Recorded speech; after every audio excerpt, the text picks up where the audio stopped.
Ready to run it? I'm kind of nervous. Are you nervous, bro? This is round 3. We're actually, I think this time we may actually get it done.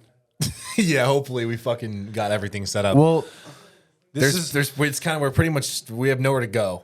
This feels kind of official though. This was kind of this was like a humbling moment for me. I was like, holy shit, we got the logos here, we got the hats. Like, yeah, this is pretty legit, right? Yeah, no. If you look back at yourself 4 years ago, would you have been like, yo, Gabe is gonna be in Orange County driving a Porsche with the boy Sick Boy, the team, everybody out with the rollie on the wrist, hatted the fuck up? Would you have seen this vision of yourself 4 or 5 years ago? I want to know right now because we've already had multiple conversations, Gabe. But would you have seen this? I don't know. Would you? 100%, yes. You would have known because it was written in the stars. It was written. You know, out of everything that he just mentioned, too, biggest win was just meeting him and becoming friends, making the connection. You. Seriously. Yeah. For real though, a lot of good has happened since then, and we can actually talk about that. What has happened since the last time I came out here about a month and a half ago, which is really cool. Not only sipping on my Starbucks. We've had a few interviews, podcast talks, whatever it is. You guys have probably seen a couple of the clips, but this is going to be the official one that we're going to release. That's going to be officially, on YouTube. We're going to release it. It's going to be well done. We put the time, the money. You flew out multiple times for this one. Yeah, this is going to be crazy. Yeah. So. Let's do a little introduction. Let's do a little warm welcome to my guest, Gabe. Gabe Gennace, no victim. Gennace. You want to edit that out?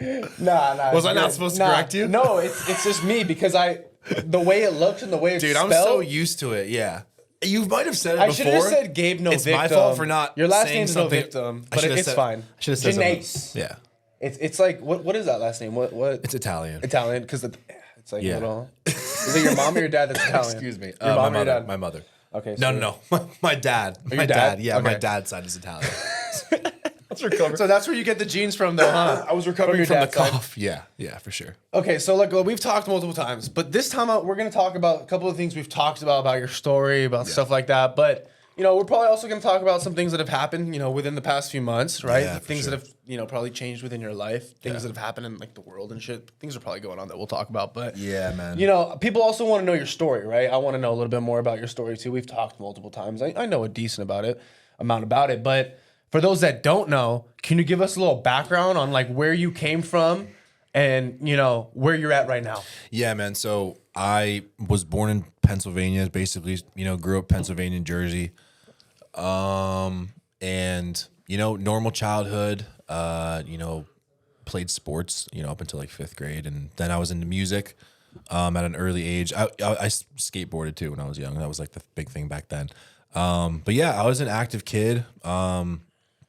School was really easy for me. I got pretty decent grades. I didn't really try hard, but, I was into skateboarding. And then at an early age, I found music, and slowly, and then from there found bodybuilding, kind of just went from thing to thing and stuck with bodybuilding for the past 10 13 years. When I say bodybuilding, I just mean working out, training. I wouldn't consider myself a hardcore bodybuilder by any means, but I love working on my physique and improving it and everything. So that's where I'm at right now. I do social media for a living. I'm an online coach, a fitness coach. I have a business coaching program where I help other online fitness coaches grow their businesses. And then I also have a clothing company, No Victim Apparel. So that's where I'm at right now. You're doing a lot of things. Yeah, man. A lot of things on the plate. Yeah. And I think the people want to know about how you turned literally from just a normal average person that was just into fitness into $1 million company. Yeah, well, or a $1 million brand. We'll call it $1 million brand because the Gabe brand, the No Victim brand. Yeah. I mean, it's multi-millions, bro. Yeah. Personal brand. We all know that shit's that's worth everything. And we'll talk about how to build a personal brand because I learned a lot from you, man. You have you know exactly what you're doing. Yeah. You know what I mean? And that's why people pay you to teach them, right? Yeah, you know exactly what you're doing.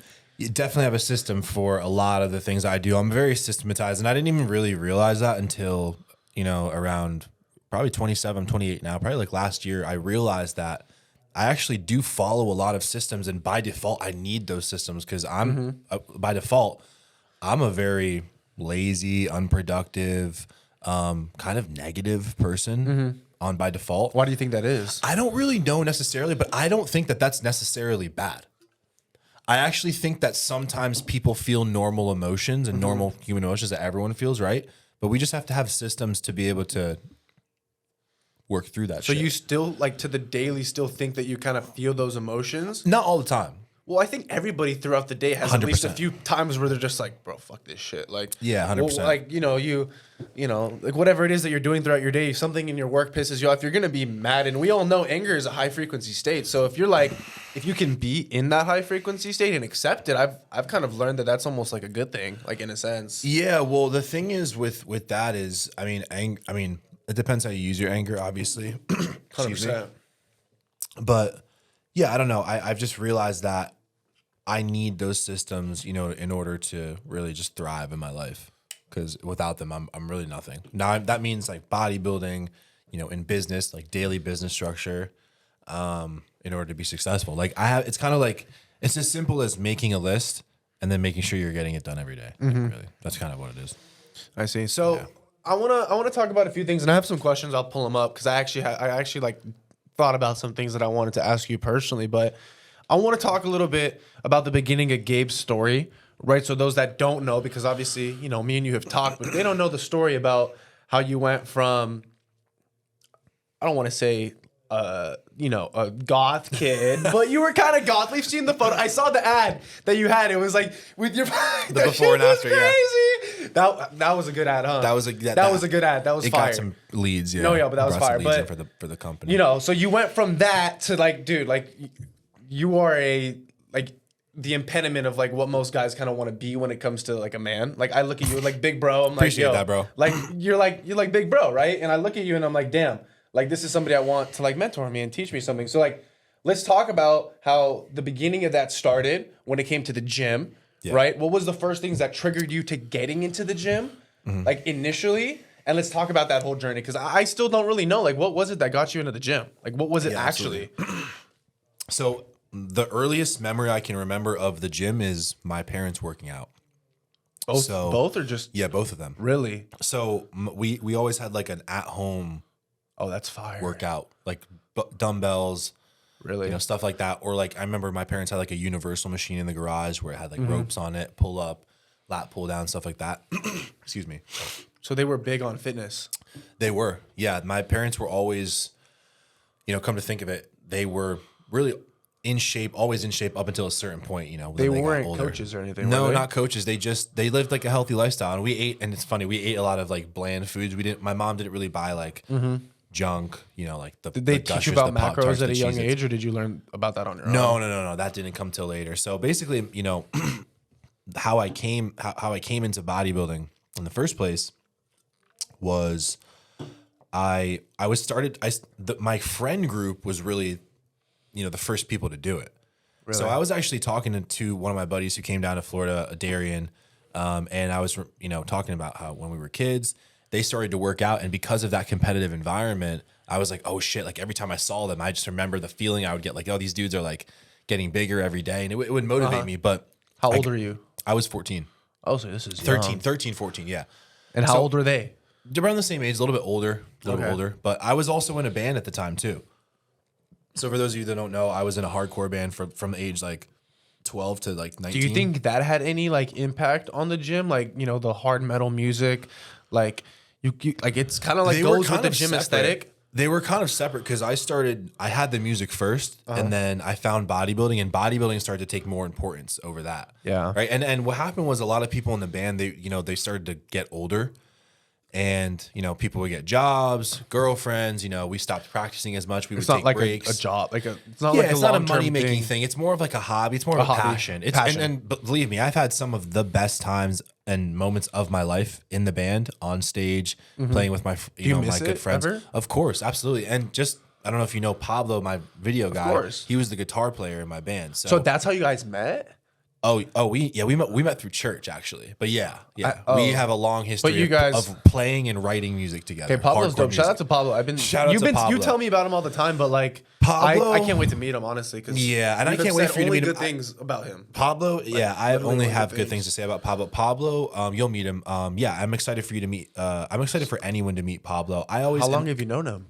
I've known him since I was probably 11 or 12. So you guys are like your OG homie. He's an OG homie for sure. Yeah. Is he like one of the only I would OG say that you're he's still top tight three, with? top No, that three, you're still tight with? for sure. Wow. Yeah, And you guys are top working three. together now too. 100%. Yeah. And that's actually, we so kind of thought sick. about that the other day because it's like, you know, how sometimes people are like, you know, they second guess business decisions when they're like Friends. friends and stuff. And me and Pablo are really able to switch hats and fuck around and be friends when we need to be, and then do business when we need to be business, when we need to get the fucking content done, we need to be a certain place at a certain time, or we need to, you know, we have production deadlines for like, you know, my businesses. We do what we need to do. Pablo, the thing about Pablo that I really love is that, and really this is something that, you know, we could talk about for hours, is, well, we all have friends that have amazing, you know, traits, you know, gifts and abilities, right? And the thing about Pablo is that Pablo's an excellent communicator, right? Now, this will help anybody watching. So Pablo's a really good communicator, like as in he can walk up to somebody and have a really good conversation and get a lot of good information out of that person, probably know a lot about their friends and family, what they do for work, what they do for fun, and you know, their motivations and things like that. He feels people, huh? Yeah, absolutely. And he actually That's rare. That's rare. I'm gonna drop some really practical knowledge for you guys. This is something that he actually taught me. So I'm actually naturally, and I know we kind of connected naturally. There is some people that I do, you know, connect with more natural. I am kind of a more shy person. People wouldn't think it because of my content, because I come off aggressive sometimes, and I am a confident person, but I am more standoffish if I don't know you. Yeah, kind of like a guard. Yeah, Guard's a little more guarded. Yeah, Yeah. and sometimes what it is it stems Same, from, for sure. yeah, and I think what it is, to be completely honest and vulnerable with you guys, I think it really stemmed from my lack of insecurity. It's like it's like you know, you have a fucking like booger in your nose and you're talking to someone, like that's like, obviously I'm not saying that's what I was afraid of, but it's like being self-conscious of like not knowing what to say in the conversation, or not sure if you're being presented the way you want to be, Or if they'll accept you for your true self because you're like acting a certain way. Yeah. So you're just like kind of like a reserved version of yourself, 100%. Before you really, you know. Yeah. And me and you, but once we like we're vibing, we're like over here like Ryan Carrera, like, you know what I mean? Like, you don't. Yeah. You'll just meet somebody and you just like act like that. 100%, You gotta yeah. like really connect with Yes, somebody and like yes, understand yes, like, yo, yes. that's like my boy. Like we can be chill like that. and it's a rare, That's rare it's thing. rare. And I actually was talking to one of my other boys. They call that like type of like person that's able to do that like a healing type of person. Okay. Because you're able to like connect with people on like a more spiritual, like it kind of sounds like weird, but like you're able to like, you know, it's not like this like there's substance to like a relationship. Yeah, you know. 100%. So back to Pablo. Pablo kind of has this kind of vibe to him, is what you're saying. Pablo has that vibe, and I think it's just, you know, just to talk about this, you know, this topic in general, it's so important to have good people around you and to cut out negative people. Straight up. Like you have to cut out negative people really like if you feel it's better I'm not saying you have to be this way your whole life, because sometimes you do, but sometimes you do have to, you know, be a little You gotta be lonely. cutthroat. Yeah, right. You have to cut those negative people out of your life, because those negative relationships, they only fester, like they only get worse. You know what I mean?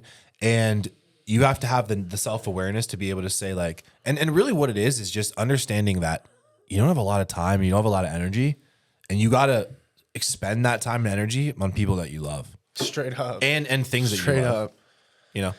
Straight up. So when it comes to Pablo, tell me a little bit about like the relationship between like working with a friend, because I know a lot of like the people watching this, right? You have like a friend that you want to start a business with, Right. And I want to give a little bit of advice real quick, because you know in the pod we always drop we always drop game, right? And when you're going into business with a friend, you have to like look at the relationship between the friendship and be like, am I going into business because I'm just like tight with this person, I think we're good friends, or because they lack something, right? They're good at something in another business area that I'm not good at, but I'm good at something that they're not good at, and we can work symbiotically, right? With you and Pablo, he's good with the camera, right? And you're good at being in front of the camera. So the relationship works so well, right? There's no, I'm trying to do this, you're trying to do that. It's like, no, we get what we're doing, we're playing the game, and we're running it up. And I feel like people just go into relationships, not relationships, but like business relationships, because we're good friends. But Yeah. what's your opinion on that?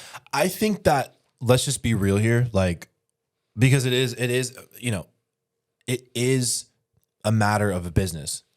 like, and now me and Pablo aren't partners yet. Like we're not like partnered up. We don't own a business together, me and Pablo, but we work together heavily. He's my content guy, like my full-time content guy.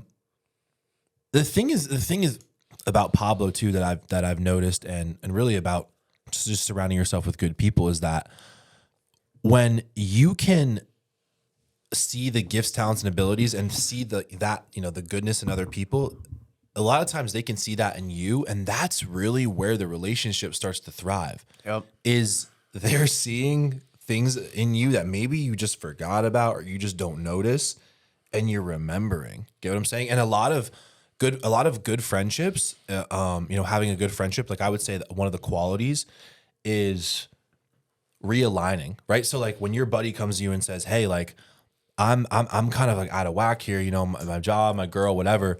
I believe that it's our responsibility as a friend to kind of help them get rid of the crud and the shit that like is holding them back, and be like, "Hey, bro, like," because you can see things from outside of their perspective, right? Like if you were like, "Dude, I'm kind of stressed out. Like I don't know if this is gonna work. I'm hiring a team and I'm hiring guys. I got employees now," and I'm like, "Bro, what do you mean? You're fucking sick boy Cole. Like you got this shit." Like, well, sometimes you just need like an outside view. Yeah, 100%. Because you're looking at it so much and you're so emotional. Yeah. And sometimes you just need like a second angle. and it's from somebody invaluable. that's like, It's invaluable. so you guys that. have a really good Oh, symbiotic relationship. Oh my God. Yeah. And Pablo is he's really good at storytelling. So he's able to get me to tell these stories. And I've, now he's worked with a ton of my elite business clients. He does content for them now. Well, you're good at telling the story. Yeah. Like you're an amazing storyteller. Appreciate you, and he's bro. good. And he's good at putting it into. He asked this, the like, right movie. questions. It's a movie. He asked the right It's a questions. movie, right? Yeah, he asked Everything the right we do is a questions. movie, right? 100%. So look, so you guys met back in the day, right? You're in this band. You leave that. You're kind of getting into the gym around 13, 14. Once you get into the gym, how long did it take until you started to like actually be like, all right, I'm over the band now. I'm gonna put this behind me, and I'm gonna take the leap of faith and go full on like fitness and like kind of how I played basketball growing up. Like fitness was your thing throughout high school. Like let's talk about that. So this is kind of how it worked. I was in the band, up until, like I said, age 19. But I started lifting. Oh, so when you I were was, still in the band. Yeah. So you stayed in the band while you were still in the fitness. 100%. Okay. Until for a while. So you a didn't long time leave- I was doing both. Yeah. So you were truly like in love with band, huh? You Oh, loved 100%. it. Like, I mean, that's I what you- still do love it. And honestly, We talked about this. I mean, you still love the music. and this is the thing, because now being so, business minded, entrepreneurial, it's kind of fucked up how sometimes we look at everything as like ROI, like everything, like what is the return on investment on this? Straight up. Everything. Time. Like time, like people, doesn't matter what it is, a return on investment of time, energy, and money, right? Yeah. In this certain situation or this certain thing. Yeah. And with the music thing, it gets to the point where it's like practically, it's like, would I be able to get a group of grown men that have lives together for a concert is like, it sounds laughable, right? Because it's like almost impossible, right? Yeah. You really have to want it. And people in that industry, I know for a fact, only like the top like 1 or 2% are making like good money. Well, and it's a lot of extremely it's through difficult. merch sales. Yeah. It's extremely difficult. Even in the heavy scene, yeah, and especially in the heavy scene, the scene that I was in. So the tattoos definitely come from, I was inspired by, a lot of the bands I listened to. I mean, dude, I was 12 years old and I was looking at, magazines of dudes covered in tattoos, playing shows on stage, like albums are dropping, like the hype was all around music. It was all about music. Right. And really what it was, bro, it was just, I think it was like, I just loved performing, right? Like we were putting together songs that we wrote and it was like the performance was feeling, everything. was it like the feeling of Dude, it? There's nothing like it, bro. Like, let me just break it down for you. And there's literal videos of my shows on YouTube. You can like go watch them. It's crazy. Dude, I can literally remember times where I was young, like really young, and my band comes on stage and we start playing and people run to the fucking stage. What's and the start most people that fucking you've each other performed up. in front of?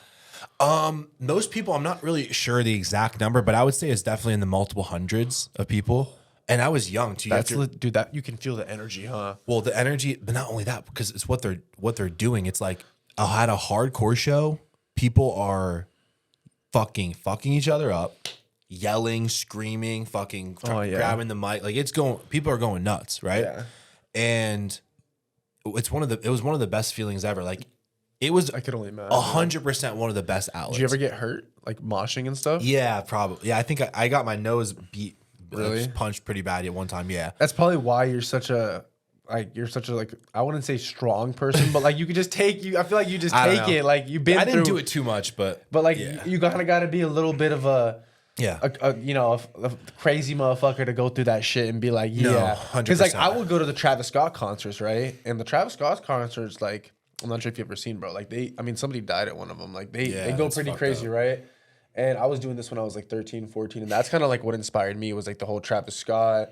I was heavily inspired by like Kanye West and stuff like that. That's kind of like what put me on and like a lot of the rappers and stuff. And that's kind of where I got my inspiration from, people like Ian Connor, Lil Yachty, stuff like that. And, you know, I have heavily like relate with like where you're coming from with the whole like scene of like the energy that you get from that. And I feel like that's why we love what we do right now is because we kind of feel that same energy we would get from being in front of a crowd and like that's like it's like when I would play basketball, right? Yes, you hit like a game-winning shot. 100%. Everybody sees you and you feel like I'm the man. I think that's kind of where we built that you know, that superstar power, right? Yeah. Like almost like a superhero. I see you posted like you want to be a superhero, and like that's how you probably felt in front of the stage. Men don't embrace that. They don't embrace it. They think it's bad to be like, they think it's bad to be like to stand out and to like want to level up and like know what you're good at. It's like what the fuck? It just makes no sense. It's a big problem. They would rather be like on the sideline watching the dude hit the game-winning three than be the dude hitting the game-winning three. And then like the crowd and a lot of people, they take this moral high ground where they're like, well, I don't want attention and I don't want people looking. It's like you never would. You never would get attention. People would never look your way anyway. It's like the motherfuckers that are like, I would never put a sticker on a bumper sticker on a Ferrari or whatever. It's like, could you even afford one? This is what it's like, motherfucker, you're a Ford Fiesta at best. Prius, motherfucker. You are not even close. Like, but that's the thing. It's like we look so much cooler with our tattoos while you're like look like every other motherfucker. Yeah, you know what I mean. And either way, it's like tattoos or not. It's like when you say something about someone else, it's an insecurity on your part. You know what I mean? 100%. They're just screaming. Got nothing to do with me. Yeah, they're just projecting. They're projecting, right? You know what I'm saying? They're projecting. I don't know, man. Bunch of emos out there. Well, so I mean, you know, now that we're, you know, kind of slowly getting through the story. Now that we, you know, we get to the point where we leave the music behind us, 19 years old. Yeah. You're out of high school, right? Did you go to college or no? I went to college for a little bit. I went to a community college just for a little bit, probably like 6 weeks. I thought you were going to say 2 years, bro. Nah. 6 years or 6 weeks? A few months maybe. Yeah. And you're out.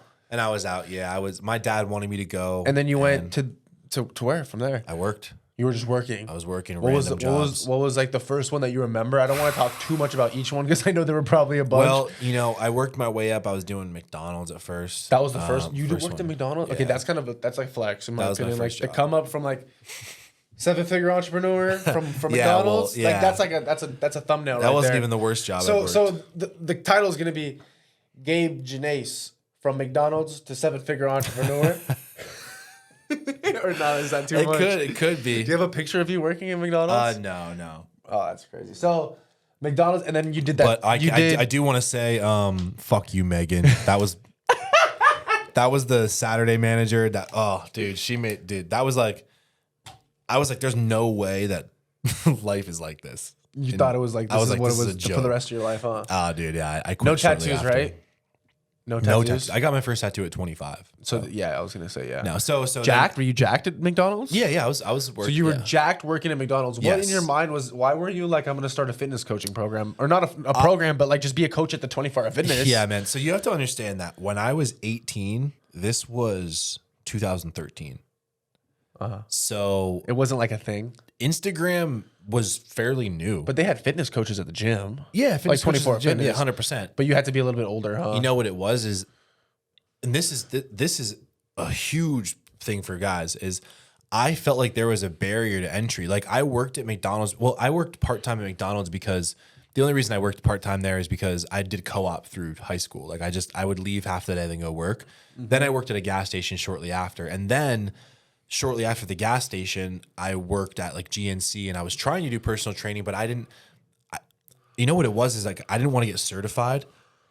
Like The I test? knew, like, yeah, like I You knew, just thought it was bullshit? I knew that there was people doing it. Yeah, exactly. Are I was you like, I certified? don't want to fucking do. No, I'm not now? certified. No. And you're still probably making more money than all these Oh, certified 100%. I'm not coaches. only making more money, but I'm helping more people and getting people better results. And you're not because- like a slave to 24 Hour Fitness or like No, Lifetime no. or any of these gyms. and shout out to those gyms that, you know, because I applied to a lot of fucking gyms to be a personal trainer without a certification, right? Which is fair. Like they Are didn't you hire me. allowed to do that? Not necessarily, no. No, but like, I would. They're not even allowed to, right? Not really. Technically, it's illegal. But I would always try my best to work with them and say, hey, like, look, I have clients. That's not the issue. Like, I'm a better coach than anyone here, right? Like, I would tell them, and it's just, it would be a matter of them not really taking me seriously, not believing because me, which is fine. because you didn't have your license. It's Yeah, like which having is a college fine. degree. Yeah, It's like sure. it's like you could be a way better entrepreneur or somebody, but they have a college degree, so you may get hired. It makes It's the it makes stupidest- it makes no sense. But at the And, same time, you kind of got to get it because it's like there's like rules and stuff. yeah, I worked a lot of jobs. But it's a good man. thing though because then you would have worked for them. Yeah, I worked at LA Fitness before. I worked at a couple gyms before, and I went through age 18 to like 25 was without a doubt like the hardest years of my life. So I worked a lot of different jobs. I was just low level thinking, man. I would hit the gym and like that's like all I had. Were you on Instagram? I would go to the work. I mean, I kind of just for fun. it was hard to pop off because TikTok wasn't really like a thing yet until like later. So you had to really, the way that you grew on Instagram was a little different. Now, let me just say this. I also wasn't nearly as consistent, not even close to as consistent as I am now, because I just didn't believe that it was possible. Like I just didn't believe like I could build If you would've known, a it brand. would've I just been didn't know. And I had people, shout out a lot of people that believed in me. Brett Vasvari was one of them. Shout out Brett. And Pablo Farnan They were was telling another. you to post. These were people that have been telling me since I was fucking 16 years old. Like, dude, you could be The next star. you could be the next whatever. And it's not about being a star, the next star, or That- anything. yeah. They were just encouraging me to express myself authentically and on social media, saying, dude, why are you not making videos about this, right? So these were the types of people that would come and say, you know, when I would have, you know, silly videos or whatever go viral on TikTok a few years back, these are the types of people that would say, I mean, Gabe's always like this. Mm-hmm. Like, you guys are just seeing it now on video, and we're seeing what we told him to do years ago. Well, You the know what I mean? So algorithm shout out is to just those picking. people. The algorithm is just Yeah. picking up on it. Finally, Yeah. huh? Yeah, So, absolutely. like, what finally like clicked in your mind from like, okay, like clearly like this low level job thinking isn't gonna work. Like I should start like posting or like figure out a way to make more money because I know you were doing a sales job, which was what was that sales job again? It was what were you selling? So let me explain to you how this worked. I moved to California when I had that sales job, and I just moved out to California on a whim. My mom's family's from California. She wanted to move back. We lived in Pennsylvania. I decided to go with her. You know, just move in. Where in Cali?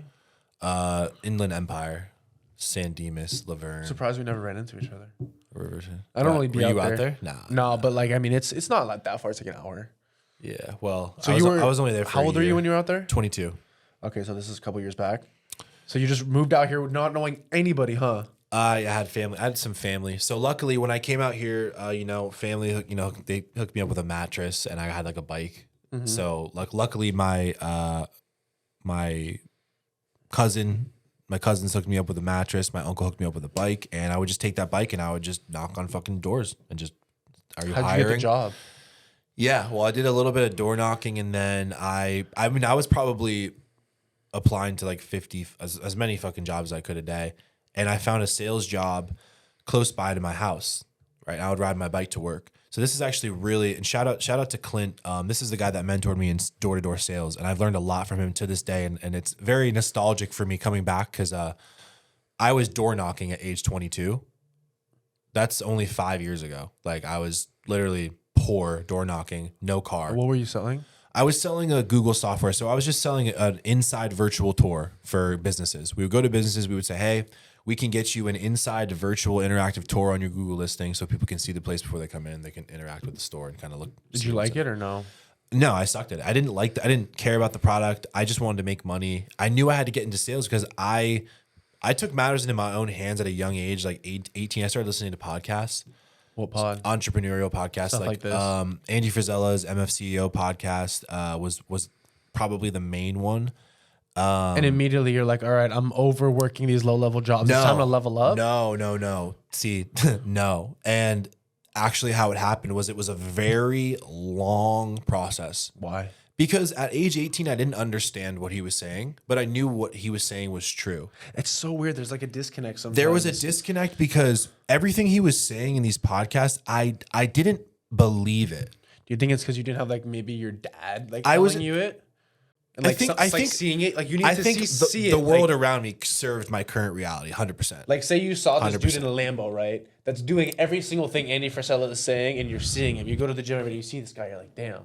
I think, 100%. I think, and then a lot of times it's like you're not thinking with that part of your brain when you're poor and in survival mode, right? Because he was saying things like, you have to show up no matter what, no matter how you feel. And I'm like, well, that's, I don't understand, like, I don't understand that, right? Like, and you got to like create value, that forget about selling, create value, right? And tell your story. You're like, what does that mean? I'm like, whoa. I'm like, why is he telling me to do all that shit? How is that going to make me more fucking money, right? And I would, and I can actually admit this, and this is crazy. And maybe we can clip this up into a short clip and tag him in it because it would just be so funny. And this would be a kind of a vulnerable moment for me. Call it whatever you want.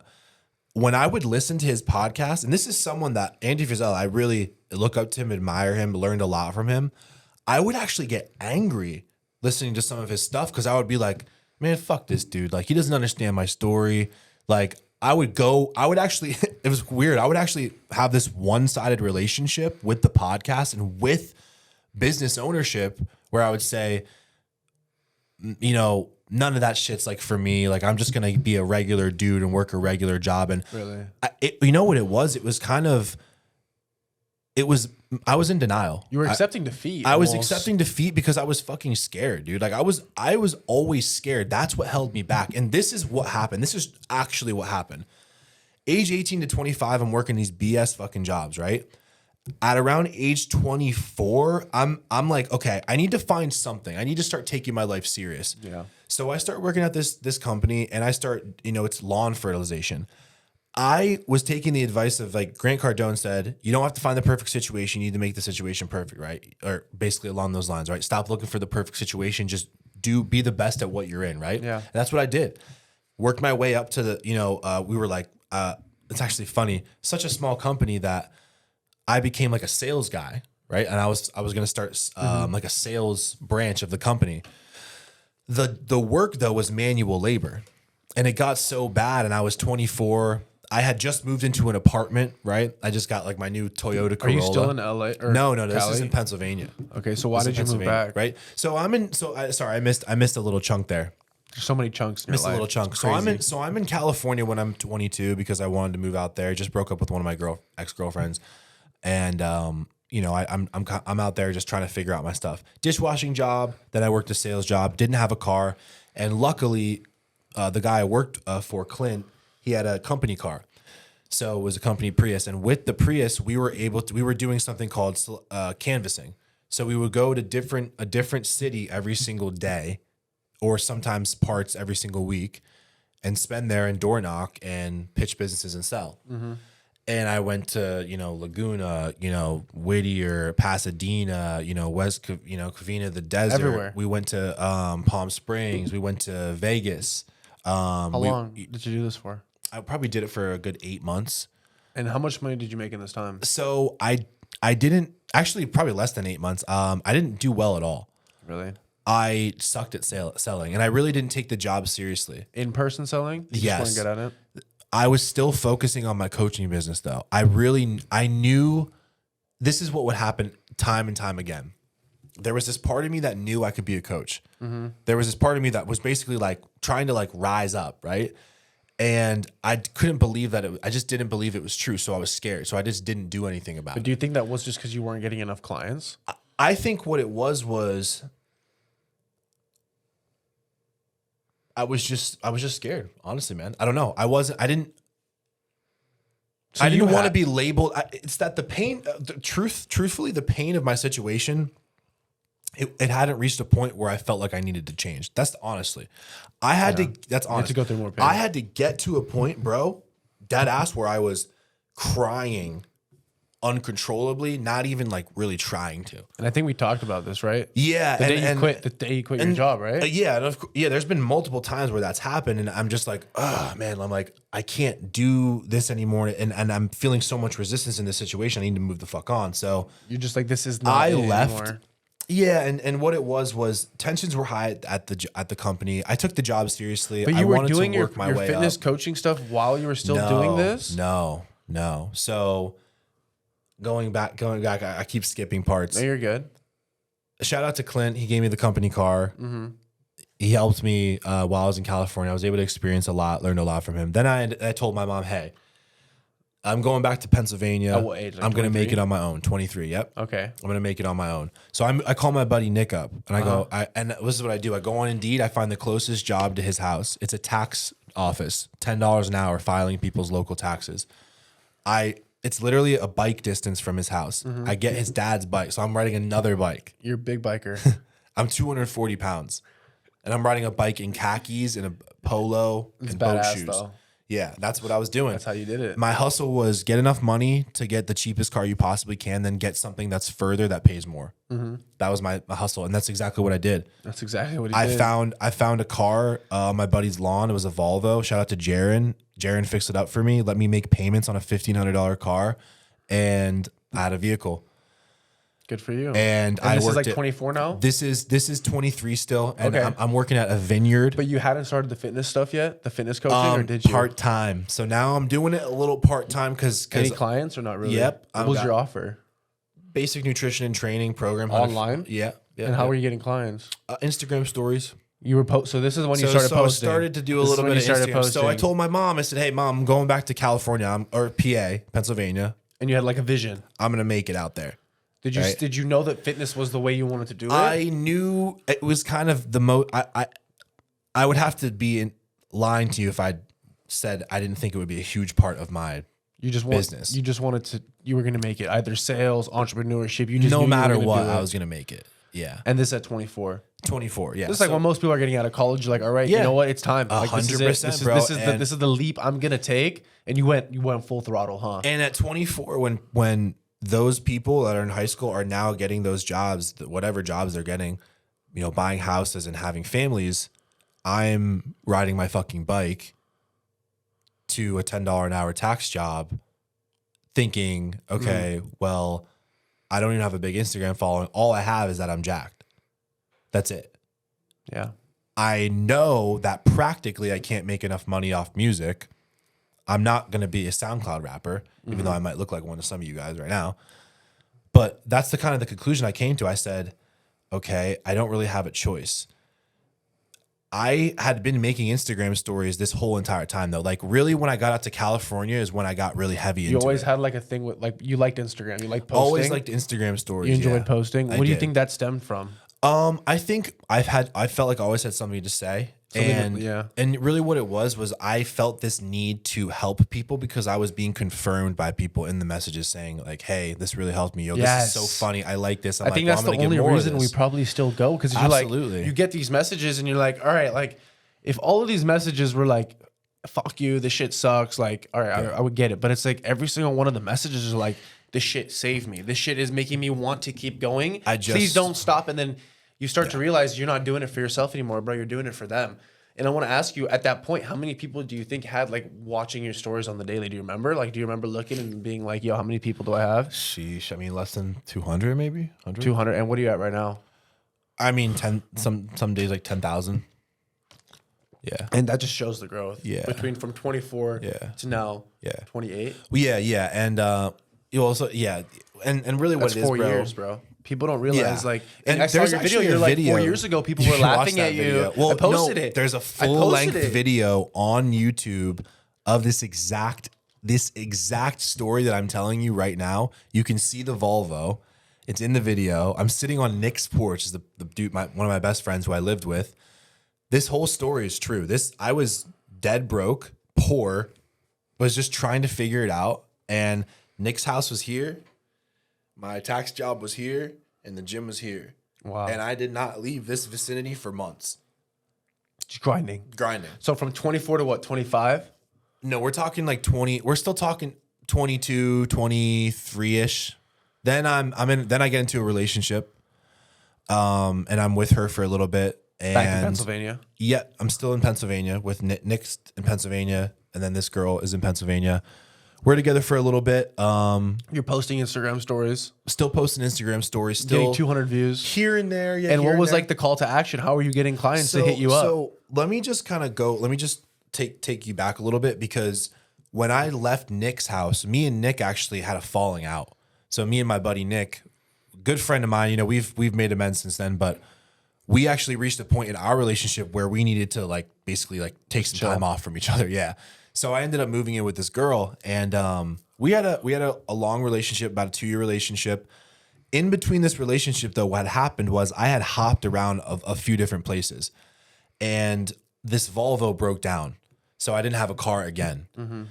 Luckily, I was working at a vineyard, and I was getting rides to a vineyard. I was delivering wine at this vineyard. Dude, you have had a lot of jobs. Yeah. Oh, I've had more that I haven't even talked about. No, like I've only had like 3. No. So I was doing the vineyard and I was doing UPS at the same time.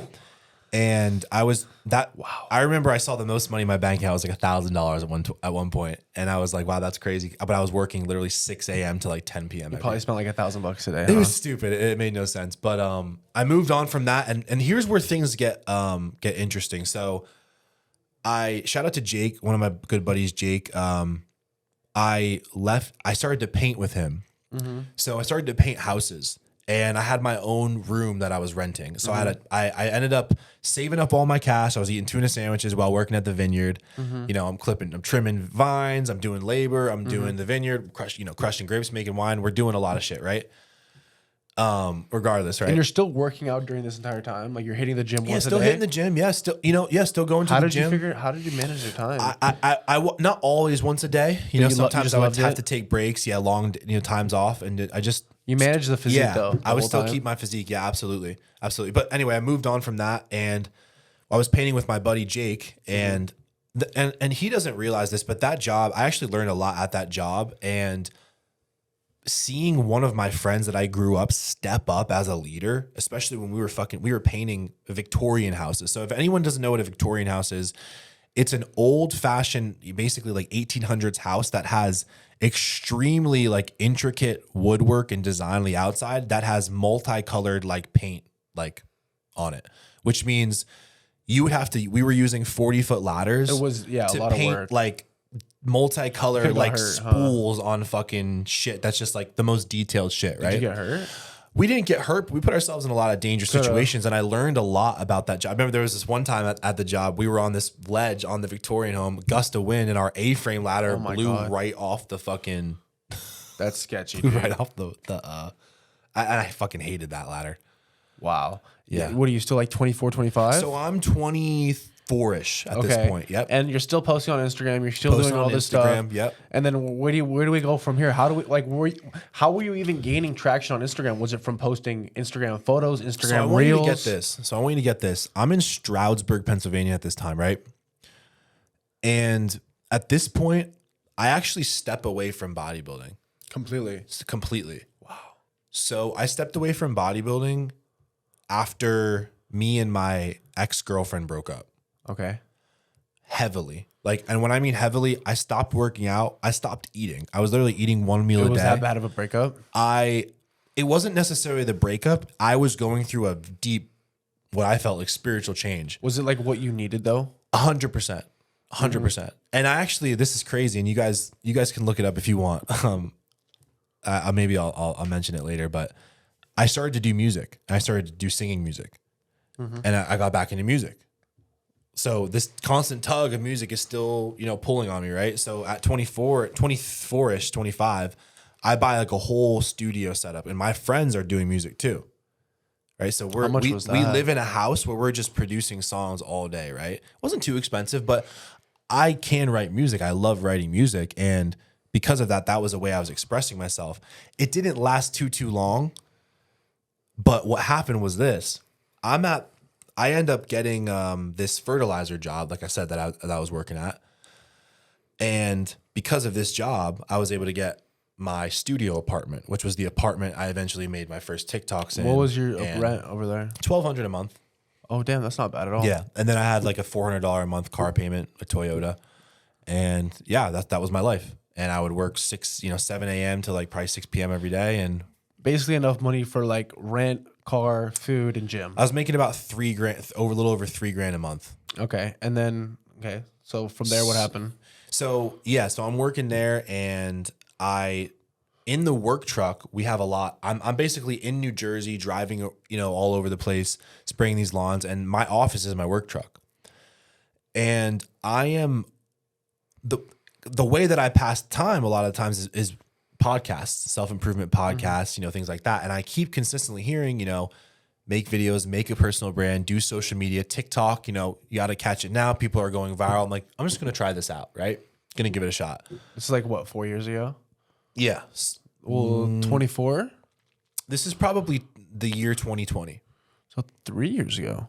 Probably 2020, yeah. And this is why you're still working at the job. Still working at the you're fertilizer like job. You're basically like on the clock, listening to like what the plan is, like what the plot I'm is. plotting Basically, for you're sure. plotting. I'm praying every day, hardcore, like, God, get me out of this situation. Were you like what finally made you? Were you posting while you were working that job or what? So this is what happened. I started to make videos not about fitness, and it was in an effort to grow my music. Right? I was like, okay, I'm gonna grow my music. Trying to blow up your personal brand for music. For music, yeah. So I was like, I'm just gonna make funny videos and viral and tag my music. So what happened was this: I started to make videos. I had a couple of videos go viral. Were you jacked at the time? No, I was ripped. I wasn't like big and jacked. I was ripped. Were you taking Lean. Were you taking No. anything? No. So completely natty. Lean. I hadn't even been lifting or eating. Oh really? Yeah, just been hanging out. So regular so dude. people liked you for you. Yeah, I mean, I was ripped. I looked like I was ripped to shreds. Like I still looked like more muscular than like 99% of the population. I was gonna say I still think you're still basically a bodybuilder though. Still looked better than most. You still look relatively kind of close to where you're at Yeah, right you now. don't lose that after training for No, a yeah, decade. you look. And that's not me being cocky. That's just a fact. That's a literal fact. Well, your also genetics are pretty like Decent. fire. Yeah, decent for No, being no, lean. It depends because you never know. I've also been training. It's kind of about turning the genetics on too. True. I mean, you're jacked all around. Yeah, appreciate that, bro. So of course, brother, and from there, when you're posting, you're making these TikToks. Were you posting like singing videos? What was like the whole like mindset? So basically, how it happened was I started to go a little bit viral on TikTok for like funny videos, and I would just post my music. I was posting my music. I was like having little songs drop every other week, and then on TikTok is where I went viral. I started to talk about my tattoos at work, so I started to get tattooed at this place, and I had gotten this one. I gotten the dice done. Nothing on my hands yet. Basically, was doing stuff on my forearms. Got this panther done, right? And You had a little bit of money. You were like, a little I'm bit of money. It was finally good, get man. tattoos. Yeah, it was awesome, bro. And honestly, Own apartment. Yeah, Life and was pretty good. it was great, It like kind of felt like you could breathe, huh? dude. It was great because and it's funny to say I was only making $3,000, and I literally You were I like- calculated it. I 22x'd my monthly income. You were pretty happy though at that time, huh? 100. I Which is was crazy to think happy to a about. certain extent. Yeah, actually, I don't know what your. I was happy to a certain extent because really what it was, bro, is like that breath of fresh air only lasted so long. Because I got the new apartment, I moved in, I'm like, wow, like I'm actually like a grown up. But you're also working your ass off to make that money, huh? Oh, I'm busting my fucking ass, And it and I'm wasn't not really worth it. seeing much progress, right? It's killing me. It's just destroying me, like physically. So Yeah. I want to know, what was the timeline between you posting videos on TikTok, something catching traction, and then you being like, okay, I'm gonna go full time TikTok, and like, I'm over this other job. I had bought the Toyota, and buying the Toyota Corolla, it was a 2018 Toyota Corolla, one of the best decisions I had ever made, because had I not had that Toyota, I wouldn't have been able to leave the job right away, because what I did was Uber and Lyft. So you're making money still. I took a pay cut to do Uber and Lyft to have more freedom. I had just gotten a nice apartment and a new car, and I wasn't able to live the way I wanted to. Yeah. So I said, fuck this. I'm going to leave. I'm going to make a little bit less money, and then I'm going to do Uber and Lyft, and then I'm going to coach on the side. And that's exactly what I did. That's why coaching, though. This is what happened. music, I stopped music because I couldn't, I needed to make money. Get what I'm saying? Like the time I was spending making music, I wasn't making money. There's no way to make money from music. And I didn't really care about learning how. I was like, okay, fuck it. I need to make money. Yeah. So, and keep in mind, I'm still helping people out like this whole time. Like I have like 2-3 clients pretty much this whole time. Like I don't have like a full blown business, but I have like a buddy I'm helping out, someone here and there, someone there, maybe coaching my sister, coaching my mom, right? Still helping people out. I always had like 1 or 2 clients, like always, which is kind of funny to think about. Like, you know. So you've always known like. Yeah, I've always been coaching people and I've always been in the gym. So what I did was this. I started posting videos. I started to think, okay, what is a way that I can gain attention to my page? I said, okay, well, let me just think practically. What are like the few things that I'm good at and I know? And it was, I could do the vanity thing where I could show my physique. I could make jokes. You're funny. Right?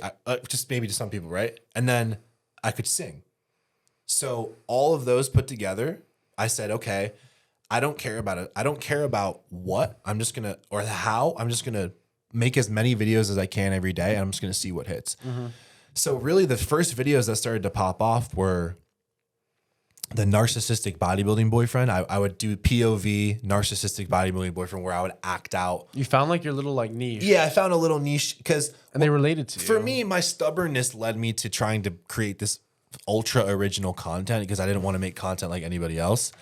So I said, okay, I'm going to do this. And people found it very refreshing, you know, because I also had I would have like these series where I did like the 22-year-old girl. I would have a lot of like what people would consider like lore, right? You started your own trend, basically. Yeah, I would sing like Brent Fayaz. They would call me Gabe Fayaz. I would do like a Giveon impression. I would just literally, dude, I was doing anything and everything I could to get traction. But I also think you were simply just being yourself, bro. I was being myself. Like you were just being yourself, and that was the sauce, bro. Oh, 100% it was the sauce. 100% you were literally just being yourself. Like you were just simply just being the genuine Gabe that enjoyed singing because you would make the music videos. You were being like the bodybuilder, and you were, you know, adding a little bit of your savageness to it. Yes, and that's why it worked. Yes, and I also want to add a little bit of practicality to this that will actually help people. The entire time that I'm making these videos, I'm also smart enough to start to learn the market trends, like what's working, learn how my audience reacts to certain stuff, learn what videos bring in what, how can I duplicate this, how can I rewrite this. And not only was it hustle, but it was part analytical. It was like an 80-20. Well, it's natural intuition. 100%. Like you have to naturally be able to like pick up on this stuff. Most people don't. And with a lot of these viral videos that I was getting, it was almost like I was certain they would go viral. Then I started to realize you had a formula. There's a formula to it. There's a formula to it. And I've done it so many fucking times. It's like not even funny. And I can give you the formula really quick. So anyone's watching this podcast and wants to go viral, this is the formula. If you can pair a attention grabbing hook that is basically correlated with a controversial topic, just pulling them in and then giving them the punchline or the story is literally how you go viral. And it could be anything, right? It's like, I always use this example, right? It's like the dog that's on the diving board. Oh my God, you see a funny home video of a dog on a diving board. What the fuck do you think he's gonna do? He's gonna jump in the water. The dog hooked us in. Now, maybe it wasn't controversial, but it was something I connected with. That's very general. Most people like cute dogs. Can we all agree we like puppies and dogs? 100%. We're on that video. We want to see what the fuck happens, right? That's basic formula of every fucking video. Yeah. Is a level of pattern disruption, right? We are viewing content in a pattern, disrupt the pattern with a level of controversy that initiates people to act and talk about what you're doing and give their opinion on it. If you can understand that people love to talk about themselves, they love to talk about their own opinion, and people are actually looking for solutions, but you have to bring it to them in a way that they can accept it. Once you understand that, your brand will grow and you will make money off your brand for sure. People love to overcomplicate it too. Absolutely. It's very easy. And it can be a little overwhelming. Simple. Let me say simple. It can be a little overwhelming. It but is, then once yeah. you break down the formula and you also realize like within yourself and you get in like that flow state, like it just comes. Like you understand your hooks, you understand what works, and you understand how to present it in a way that your audience is gonna just love it, and it's gonna have value, and it's gonna be a banger. And I think that's something that we've both kind of like mastered, and 100%. And really not. And bro, I'll say this. Really, what we've mastered is the art of experimenting, and the art of iteration. And what that means is just being okay to fail. Yeah, it's just guys. It's just 1% improvements every day. The skill is. It looks like skill, and maybe it is or it isn't. It's legitimately just choosing to show up every day, like and try harder than you did yesterday. Literally, right? It's about iterating.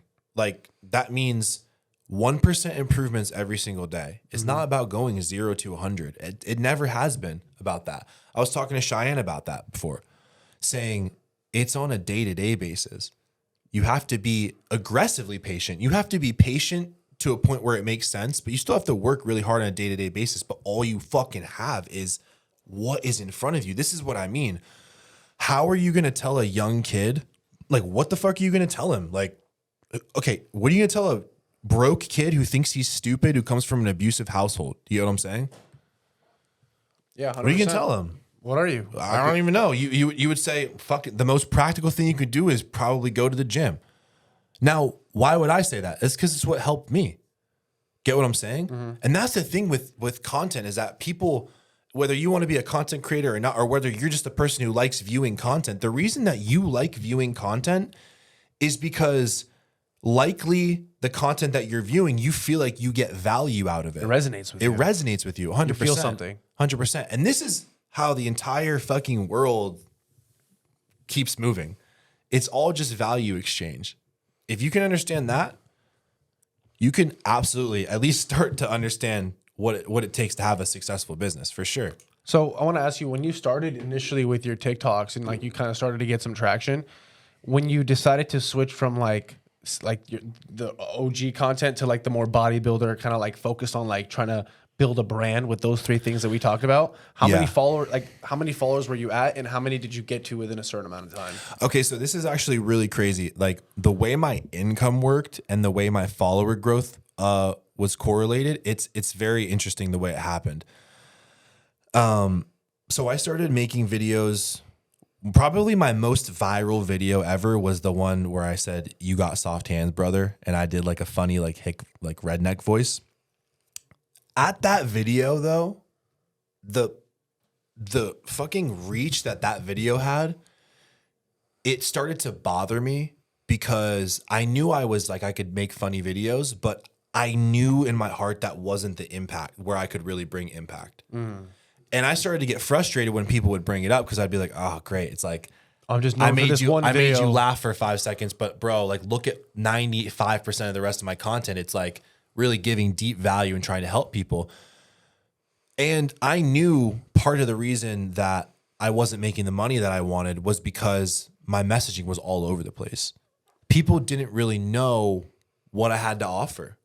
And they were being trained to come to my page for a reason. And for what? It was quick humor.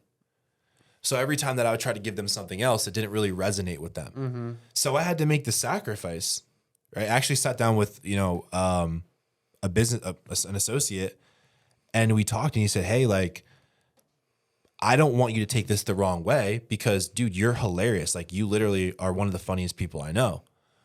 He's like, but when it comes to your content, he's like, I'm not saying you can't make a video that comes to your mind and be funny and have to totally, get rid of this part of you, right? But he said it comes to a point where it's like, do you want to be funny or do you want to be rich? Yeah. And I was like, okay. But he was right. There was a certain level of like, if I was trying to sell a self-improvement offer and help people with a self-improvement offer, right, to improve their fucking life, it wasn't all about making them laugh all the time. Well, it's like me being a stock trader and just making a bunch of comedic, like, you know what I mean? You can't be funny. Yeah. You got to teach somebody something, right? Exactly. And it didn't kind of resonate. So you were like, all right, I got to, yeah. that's really when I started to take the business seriously, and I started to really double down on my system. And I started to say, okay, why don't I start to really take this coaching thing more seriously and turn it into a real business? And how many followers did you have on TikTok at this time when you were like, all right, the comedy stuff is working? But the comedy stuff, I grew from like 10,000 followers to like 250,000 followers. Just from the comedy, or was it from everything? Just from everything. And we're talking in like 2 months, like quick, really fucking fast. My following grew fast, but I was catching momentum. I was like scared to not pay my rent. So I was like tagging my email in all my posts, like email me if you want coaching, email me if you want coaching. And I remember I had one post go viral, and I must have got like 300 DMs one time. And how many did you close? I probably closed like, this is actually crazy. I did like a $150 a month program, and I think I closed like 8 or 9 grand on it in like a few days back then. And this is monthly recurring? But it was, no. I thought it was 150 a month. It was, but some people didn't a lot of people didn't sign up again. Some people did, but not a lot of people did. Because it was, did you have to reach back out to them? It was $150 a month. It wasn't on subscription. It was $150 a month to start. And this is really when I started to take my business seriously, because I was like, okay, well, you can't charge $150 a month for coaching, because that's what people spend in a weekend on fucking fast food and alcohol. So first, I knew I needed to make my offer better, like what I was actually giving to my clients. I needed to improve the back end systems for them. So I eventually ended up doing that, charging more and refining my marketing process, and my income really started to grow. So what did you change your offer to from the 150 a month? So basically what I had started to do was I changed the entire system that I was using. So I was using like a lot of Google Docs, and I didn't really, I would communicate with people through like email. So once I brought people onto my private app, then they had training videos. They had like an integrated like dashboard where they could track their macros. Then they had a community as well. And we started to do video calls. So the entire backend system changed, but not only that, your offer was a lot better. Yeah. And the demand had grown so much, and has grown to a point now where, I sell, my packages between, $2 grand and fucking 16 grand. My fucking year business coaching program is $16,000. So, and most people couldn't even fathom selling a high ticket package like that. And I couldn't have even fathomed that. But now I'm like, bro, I see people selling $60,000 packages. Well, like, I mean, easy. This is what I mean, is that people will say $16,000. I'm better off if you don't buy that. I don't want your business. Like, I don't want, because it's not like, I don't need that. You know what I'm saying? Yeah. It's not going to change my life. Think about it.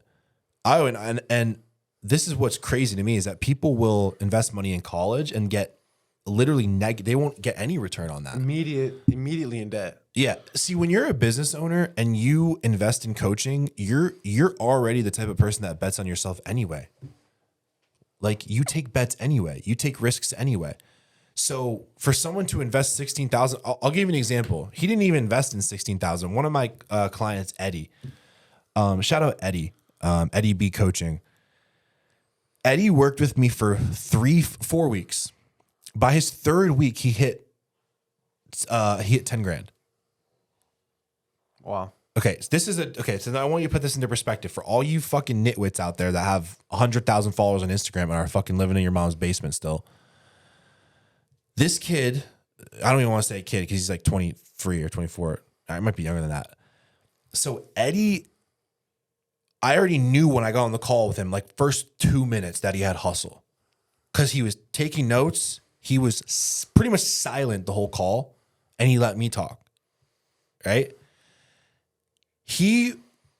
What was crazy about him, there's no coincidence in this at all. I would hear from him once a week, twice a week, and it would just be like about all the sales he made and what he's doing is working. And he had pure hustle, right? And he had 460 fucking followers on Instagram. Wow. Not even 500 followers. I said, he goes, should I try to go? I'm like, don't worry about going viral. I go, double down on nurturing your existing audience. Double down, nurture. He goes, dude, it works. I go, yep. I go, you have multiple touch points day after day after fucking. They're like, people watch your content and they're like, oh my fucking God. Okay, I'll fucking message you. I'm being reminded that I'm fat and I'm poor every fucking day by this guy. And I like him. Yeah. Like, where do you get that in any other scenario? Your fucking mom and dad tells you to do something, you're like this. Then when I say it, some people are like, yes, sir. Mm-hmm. You know why that is? It's because the way that I explained it to them, it was just easier for them to digest it. That's it. And the proof is in the pudding. Like you said, when you see somebody pulling up in the Lambo, you're going to listen to what they say. Yeah, 100%. It's not like you're a fat, broke motherfucker. You're rich, tatted, and you're running it the fuck up. We're going to listen to somebody that's doing that at the end of the day. Yeah, 100%. And I just want to say this. Like, people look at like my business or whatever, or coaching, and I'm seeing this a lot lately. Now everybody wants to be a coach, right? Everyone wants to be either a fitness coach or a business coach. And there's people that are fucking like teaching people business that haven't even made fucking 10, 20, 30, 40 fucking grand a month. They're like teaching people how to run a business. Okay, whatever. I think this, if you don't have real passion with helping people and a real drive, you're going to get obliterated by people like me. And I know that might sound cocky, but I just told you my story.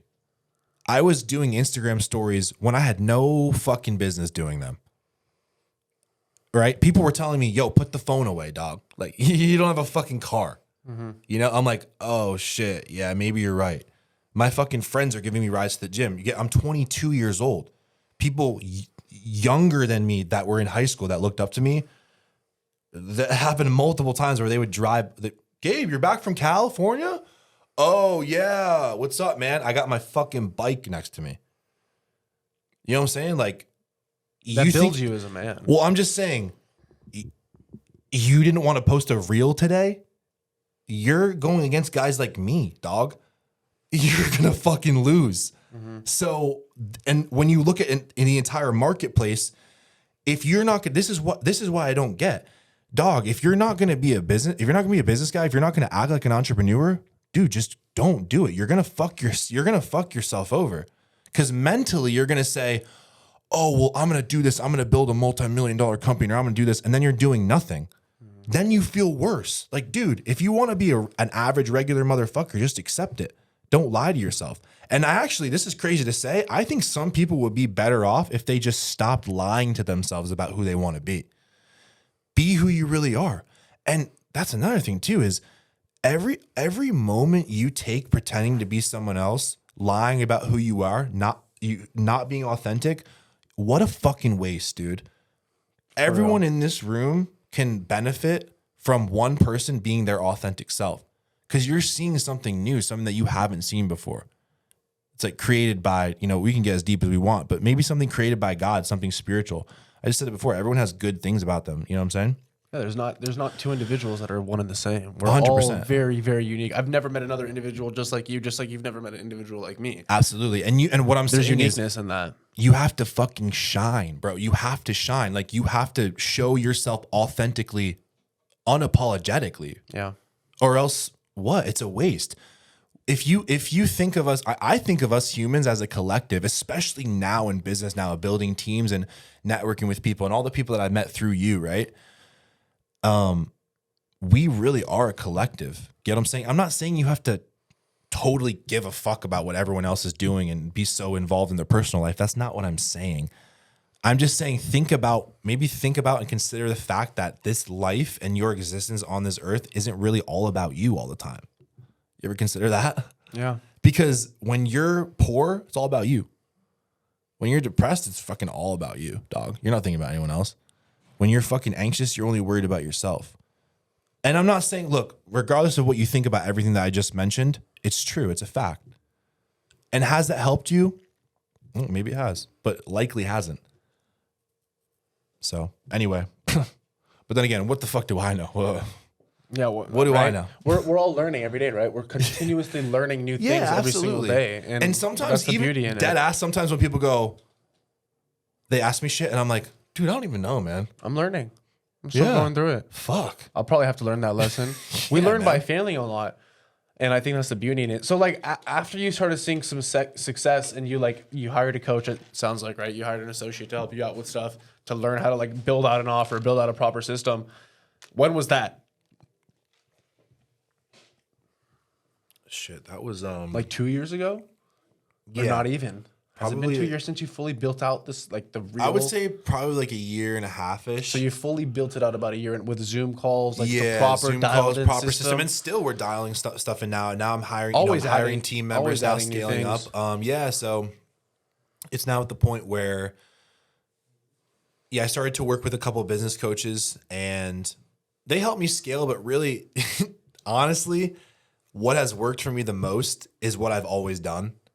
And that's just talking to people in the DMs, having enough conversations with them, helping them out, and then setting them up on a phone call and then offering them the coaching and seeing if they want it. They And don't just want it, move genuinely on. giving them value and helping them out. Literally, That's it. like literally all you have to do. That's it. You know you're gonna genuinely help somebody. That sale is gonna be so easy because you know they're gonna come into your process or your program and become a 10 times better person. And the money they spent, whether it's $2,000, $20,000, they're gonna 10x that value. Whether it's in money, spirituality value, they're gonna gain that value 10x. Yeah. And like that's why it's so easy because you just know you believe in that that system. You believe in that process. Yeah, 100%. And like it becomes so easy. And then prove. I mean, it's like, if you don't believe, it's like, it's really up to you. I mean, I could show you. It's like you're either gonna become a client win or you're not. I can show you dozens and dozens of transformations. Like, but is that the real problem? I don't think it's that you don't believe in me. I think it's that you don't believe in yourself. You. They don't exactly. You'll give them the shit. entire plan, and they just won't be ready to take the leap and be like, all right, I know I have to wake up every single day at this time. I know I have to go to the gym,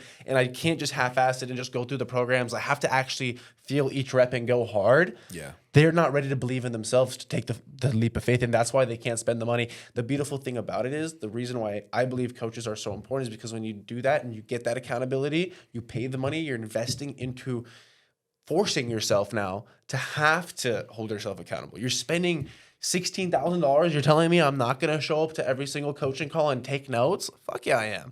Right? You're going to make sure that you put the time and the effort in, and that's why I believe so much in getting a coach, getting a mentor, learning from other people is because you will gain so much knowledge the same way people gain knowledge in college, but you're learning applied knowledge and things that you actually fucking care about, fitness, like things that matter, how to build a fucking business. And that's what I truly love about this. It's not paying to learn how to, get a science degree. It's like, no, you're going to pay and learn how to build a business, And what I love, and I absolutely, what I love about this day and age, dude, is that there's coaches now that have these specific niche levels of expertise that I feel like that's going to be the new college. Yep.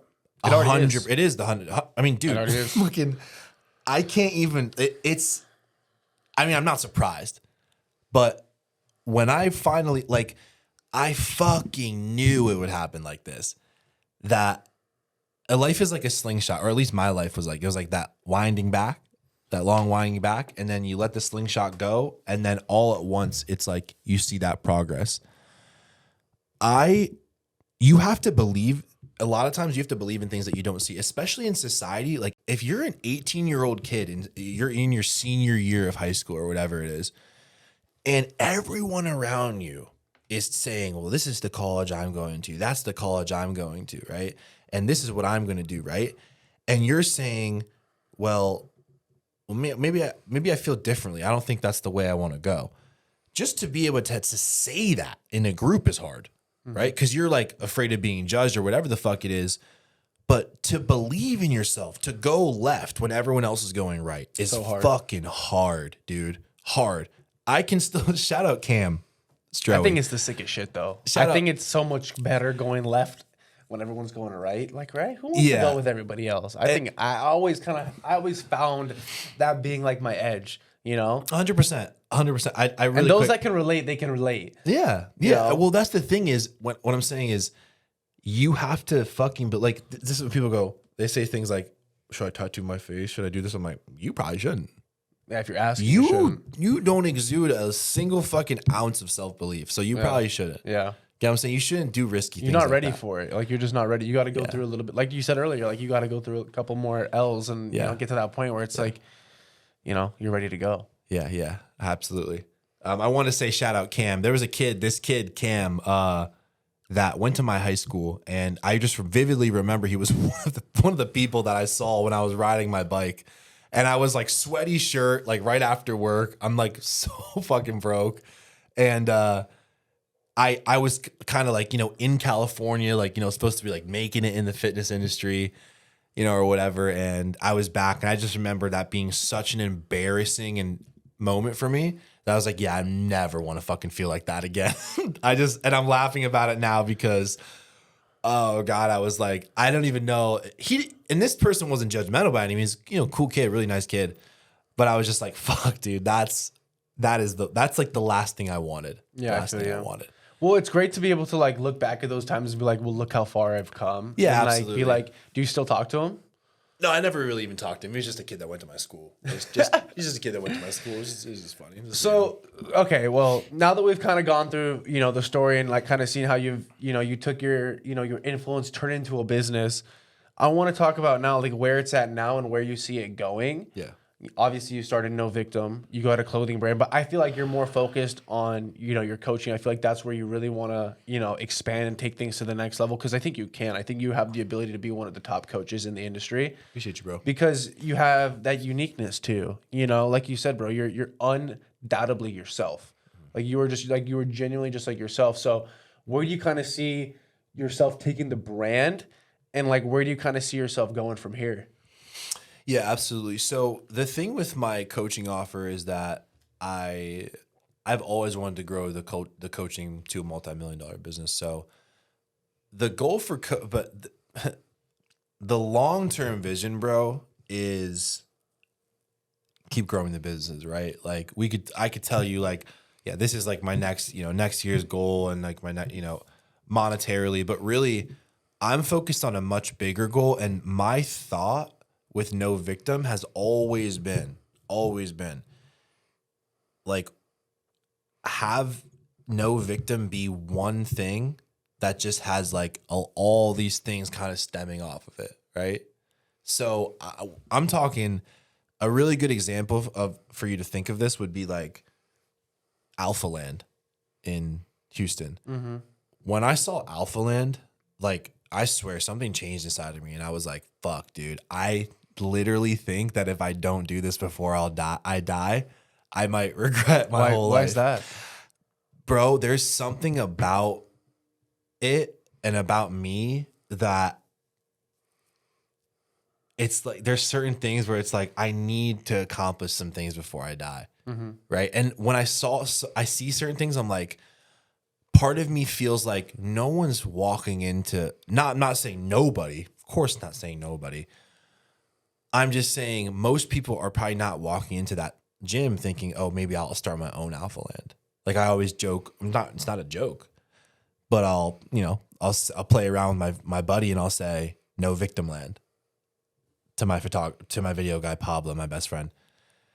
And he'd be like, dude, I believe in it. It's going to happen. And that's really the long-term goal, is to have the coaching, you know, be a multi-billion-dollar fucking operation. Just take over the whole space. And then have the clothing, No Victim clothing, No Victim gym, No Victim concert venue, No Victim restaurant. So your goal is to become a full-fledged entrepreneur. Yeah. And like really, really take the coaching as just like the tip of the iceberg when it comes to just being a businessman, because it seems like this is what kind of taught you how to take the things that you've learned and apply it to everything. 100%. And that's the beautiful thing about what we do and what we teach, is like, we teach people how to just get the tip of the iceberg. From there, bro, you spread your wings and you fly, and you go do whatever it is that you want. 100%. You could take what you've learned, ditch the coaching company, start for all you wanted, a completely different company, and the things that you've learned from that company will be applied, and you'll be able to still become a millionaire. 100%. And that's beautiful. Yeah. That's crazy. That's literally genuinely crazy. Yeah. You So know? that's the goal. And you know, and I know it sounds crazy, but That's really the end goal. And you know, at this point, dude, and straight up, I was broke for so long. It's like, I mean, the fact that I work from my phone is crazy. Like, regardless of the amount of money that I'm able to generate, the fact that I work from my phone, I was thinking about that today. I was like, dude, I'm fucking in the middle of the day. Me and Cheyenne, we're whipping it in the fucking You're making Porsche. money. It's like, yeah, it's like, this is like, I would have never thought It's a that dream. life It's a would be blessing. like this. It's a dream. And then It's you a- look it's at a and you look at fucking yourself. blessing, You're yeah. like complaining sometimes. You're like, bro, shut the fuck up. dude. Yeah, You have the best job in the world. People wish that they could do this type of Oh stuff. yeah, this there is nothing better than this type of business, especially online business. There's nothing is. better. There's nothing better than in this day and age learning how to become an entrepreneur and making money from wherever the hell you want. We are able to, and like that is like, I mean, it's pretty much like breaking free from like the Matrix or whatever. Like I Yeah. feel like we have, you know, we've kind of like, Yeah. at a relatively young age than what most people do, we've kind of learned how to do that, and now we're helping other people do that. It's like, bro, we have a very bright future ahead of us, dude. I'm excited. We're probably gonna do like 100 more of these pods, and it's gonna be Absolutely, man. it's gonna be like each year it's gonna be like, oh, Yeah. we made another M, another couple M's, Yeah. and it's just gonna be continuously just going up and up and up, and it's gonna be a journey, and the continuous spreading of like this message of just like being yourself, being unique, like that's what I kind of like feel and like kind of see from the Gabe brand, and I think that that's what's gonna be your edge for like the time being, bro. 100%. I love it, man. And honestly, like truly, I'm realizing that this, which really excites me, especially, you know, talking with Cheyenne and just networking with you. And Cheyenne's, you know, your buddy, really, you're you know, your a longtime friend. Someone I met recently, but we're going to be diving more into the clothing company now. And this is what I realized. And, you know, maybe we can end off with this. Oh, this is so important, man. It's the importance of community and team building and being a leader. And for a long time, I thought, well, I'm going to be a solopreneur and I'm going to hoard all my money and live on an island and not fuck with anybody. And not only was I capped and limited by my own ability, but I wasn't able to give other people opportunities. And instead of having half of a watermelon, I wanted a whole grape.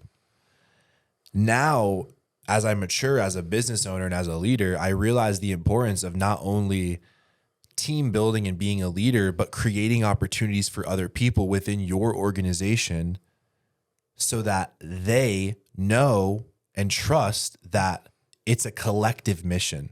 Do you get what I'm saying? Yep. And this goes so much deeper than making money, and it's more about pouring into people and giving back. Like literally, I think about all the people that helped me that did not have to, that extended their hand out, whether it was a meal, a place to sleep, a pat, you know, some advice, a job. A lot of people came through for me on that, rides to the gym, even just buying my coaching or buying a fucking hat. Like that alone is everything. Do you get what I'm saying? But regardless, the whole point of what I'm trying to say in the community is it's so important to pour yourself out and build the people up around you. You get what I'm saying?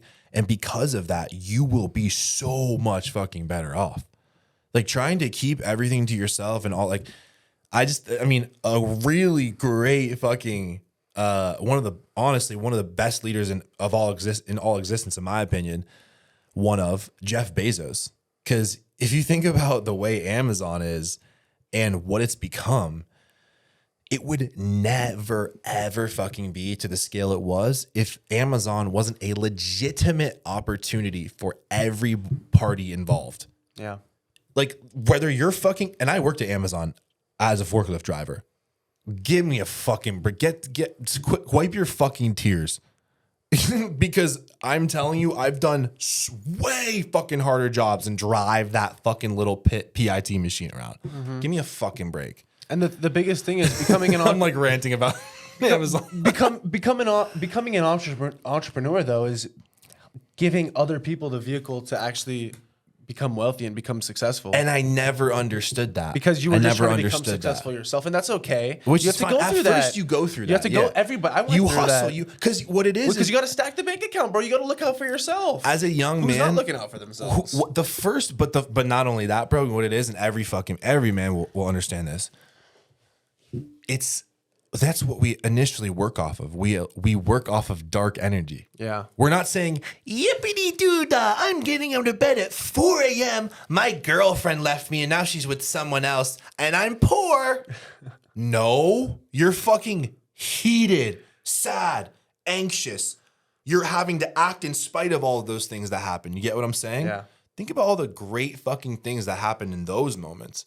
That's actually crazy to think about. Well, it's a high frequency state. Well, yeah, but this is what I mean is motherfuckers think that they're gonna fucking waltz into shit like this, like just like fucking walk into it and treat it like it's any other thing.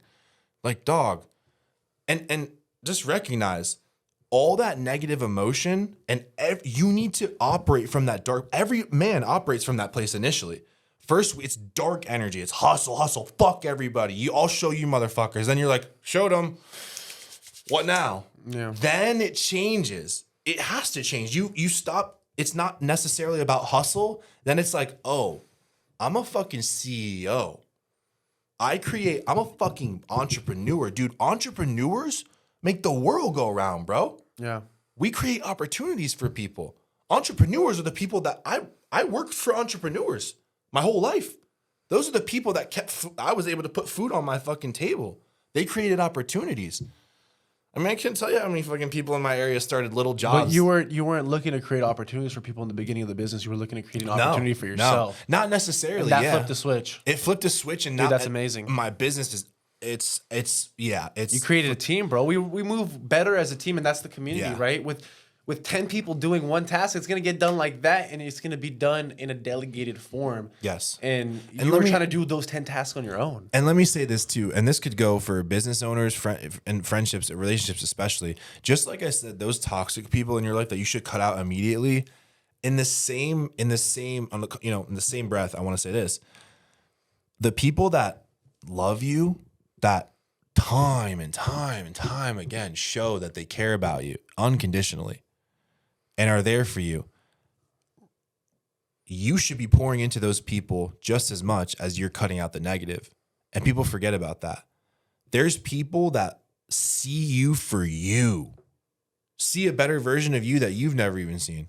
And those are the best. Those are the best people. I've said this before, and shit, we should just end it here. But one of the best things that you can give someone else is seeing their potential, is seeing the light in them, and then igniting that. That's the best gift that you can give someone else, right?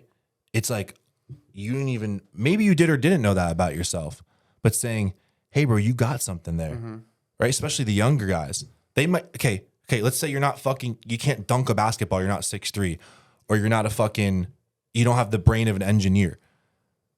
But don't be so stupid and ignorant to think that it's just on one. There's so many things that you could be good at.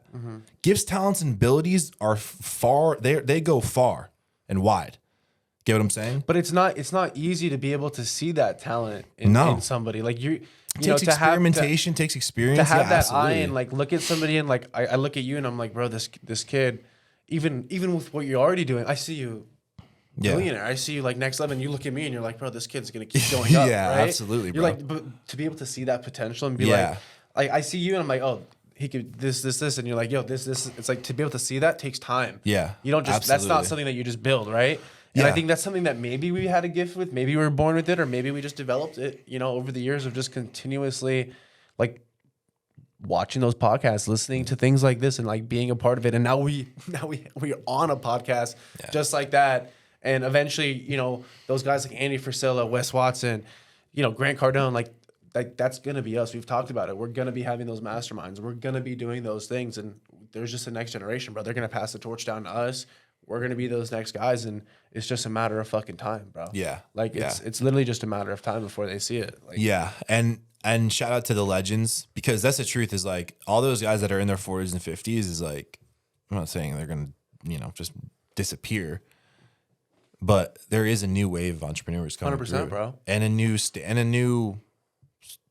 there's a new style. You know, it's just, and I like it. Maybe a new message. Yeah, it's just cool. We've gone through just completely different things, bro. Especially, I fucking feel like smacking this thing. with COVID, I feel like our generation, we've gone through things that they didn't get to go through, and I think we're gonna have a lot of things to talk about. There's a lot, man. There's a lot. I mean, yeah, I'm just excited to see what the future holds and just forever being a student, dude. Forever being a student, bro. Yeah. That's like literally it. Just forever being a student, being able to learn every single day from your mistakes, learn, boss up, turn those L's into W's, man. That's all you can do, dude. So look, let's end it off with one thing. I want to ask you, all right? Yeah. I usually ask people like what their biggest piece of advice is. What's your biggest thing that you've learned throughout this whole process that's kind of just opened your eyes? Yeah, I would say that time. I learned like the value in time, like how important time is. That time is worth more than money? Worth way more than money. Yeah, absolutely. Even like this conversation that we've had right now, like this is such a good use of our time to like have this conversation. And now, you know, especially putting this on YouTube, like it'll be there forever. Like that is such a good use of time, and realizing in this process is that now, you know, especially when you build a business and you want to scale it, you have to continually you basically have to refine your schedule, like daily, weekly, monthly, to be like, okay, what tasks can I take myself out of, and where can I spend my time wisely, right? And I think one of the most important decisions that a man will make is where he spends his time. So I would say overall, what I learned in this journey is just understanding how important time is, and It's fragile. It's fragile, and it dictates so much of what we do. So I just think it's just understanding it and respecting it. You really got to respect it, dude. I think that's the biggest thing. I feel like we almost have like this disrespect with our own time where Yeah. we'll be doing the most mundane things and be like, dude, that's a disrespect to yourself of your own time, bro. Yeah. I resonate with that a lot. I catch 100%. myself being like, dude, like your time is so valuable. Yeah. This is the type of things that our time is like the max percentage of value, right? Yeah, absolutely. Yeah. So it's like now you set the bar high. Yeah. So when you're not doing these tasks that are like, yeah, it's you're like, true. bro, my time is like not really being like benefited. There you go. Well, that's keep setting the bar higher and higher, and then you have a new standard. You only go up from there, man. That's what I'm saying. Hey, Let's well, go get a tattoo. that's I think that's it. So listen, thank you so much, Gabe, for Absolutely, hopping bro. on the pod. This Dude, was a absolutely. banger. We went crazy. Hopefully everybody got some crazy game. We're probably gonna do another one soon. Maybe I'll come out to Florida or something. I don't know. We're gonna have to do something, but Comment below if you guys want another one. yeah, and comment below any questions. Maybe we'll do like a Q&A? Q&A or something. I don't know. We'll figure something out. Let us know your favorite part. We're always making content together. But with that being said, I appreciate you guys. Gabe, give him your Instagram, give him all your social medias just so they can follow you, and give him a little closing statement, my brother. I appreciate it. Yeah, so it's at Gabe No Victim, Instagram, YouTube, TikTok, websites No Victim Apparel.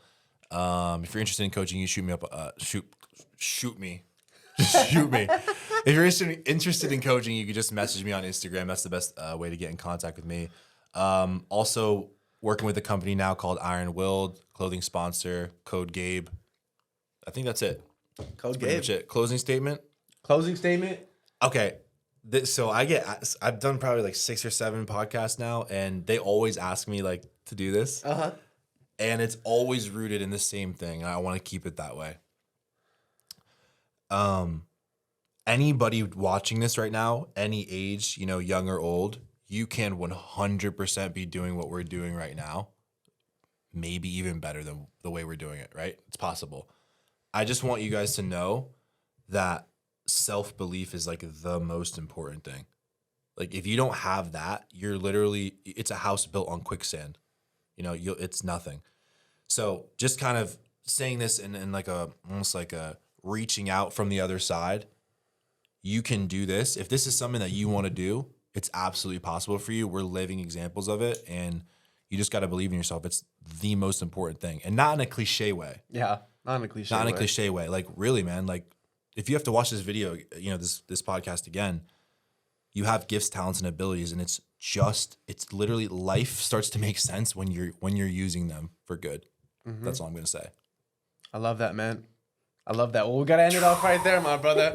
Hey, give me something, man. That we just dropped. That was cold. That was some heat, man. Hey, we out, baby.